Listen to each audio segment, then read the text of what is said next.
morning and welcome to our daily devotion. So today I want to talk to you about kind of a hard subject, but I know it's a question that many of us ask over and over at times. I know I've asked this question before.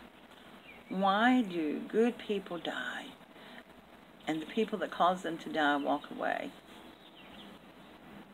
You know, a good Christian woman got hit by a drunk driver, and she died instantly. And the drunk guy walked away uninjured. A member of our church, a young lady who was 18 years old, was murdered in her place of business by somebody just random who didn't like the way that she looked at him. And yes, he's mentally unstable, but he's still living. You know, we often ask those questions, and I know, for me personally, in 2011, my dad had cancer, and it was really bad cancer. And he was his mind was starting to degrade a little bit, but he was still his pretty much vivacious self, and he had surgery. And the surgery was really long and hard. He was in surgery, I think, for, I don't know, 11, 12 hours, something like that. And the surgery wasn't a complete success. And I don't know, something happened to my father's mind, and it was like he went from being in his right mind to not knowing anything. And probably 9 days later, he passed away. And I remember thinking, well, they should have done something. They could have done something.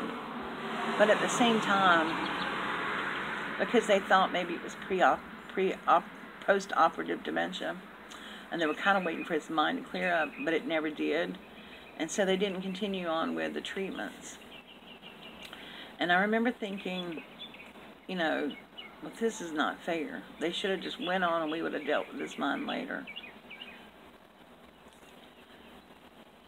And then 7 months later, almost to the date, my mother passed away.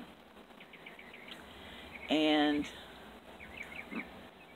both my parents loved the Lord. And my mom, she and I had so many conversations about what it was going to be like at the end times. Like, she wasn't certain that we were all going to be raptured and taken to heaven before everything happened on this earth. And I'm not either. But my mom was terrified of that. She was terrified with all the health problems and things that she had. She wouldn't be able to be strong. And she was scared. And just until recently, I didn't understand any of this. And I kept asking God why, even to this day. And I stumbled across a verse in the Bible that kind of explained a little bit of something. And I'm not saying this is for every instance, but I thought it made my heart comforted. And I'll tell you why. But the verse is Isaiah 57, 1 and 2. It says, "The righteous perish, and no one takes it to heart. The devout are taken away, and no one understands that the righteous are taken away to be spared from evil. Those who walk uprightly enter into peace. They find rest as they lie in death." And I had to go back and reread it, and reread it, and reread it. And it made sense to me. Because I know my dad, if he couldn't be his loud, boisterous, fun-loving, natured self person, he wouldn't want to be here.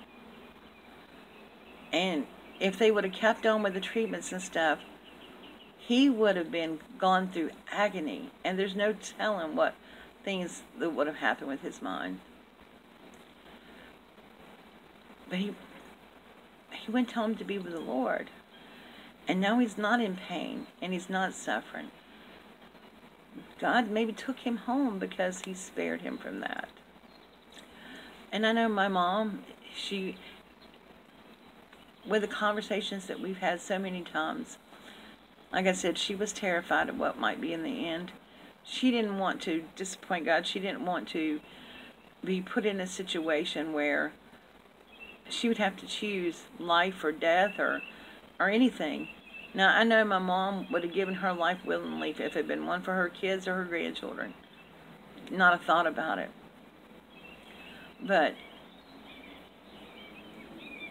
my parents were older, and I just think she was very scared. And I think the Lord took her home to spare her from any evil that may come. I know both my parents would be devastated with the way that things are going right now in this world. Just up the road, we had senseless violence at one of our colleges, 30 miles up the road. A gunman opened fire in the school. And then the next day, at the apartments where students live, there was another shooting. And last night, there was another shooting. This world is so full of evil right now. And I truly believe that maybe God has taken some of His children home to spare them this evil. Now, I don't know what you believe or how you believe, but I know what God says.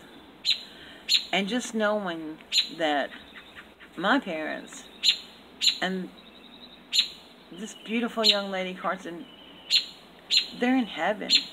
There's no more pain. There's no more suffering. There's no more sorrow in heaven. In Revelation 21:4, it says, God will wipe every tear from their eyes. There will be no more death or mourning or crying or pain. And that last verse in Isaiah, those who walk uprightly enter in peace, and they find rest as they lie in death.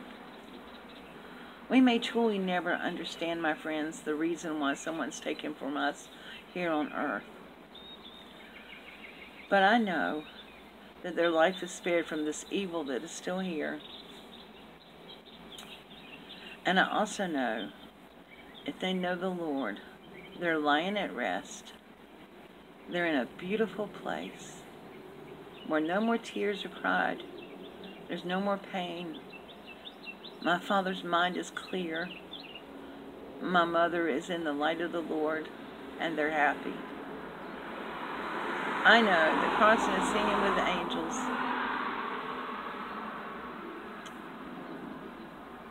And those who have gone on before us are celebrating with the Lord. I know it doesn't answer all our questions, but I hope this verse gives you some comfort and peace for those that you've lost. God never leaves us, and He's always with us.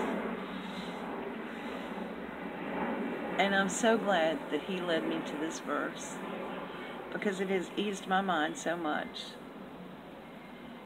And it's made me think about what might have happened if my parents were still here. Thank you so much for joining us for our daily devotion. Please keep those on our prayer list in your prayers. And if you have any requests, please list them below down in the comments section. I love you all. Have a blessed, beautiful week. Bye-bye.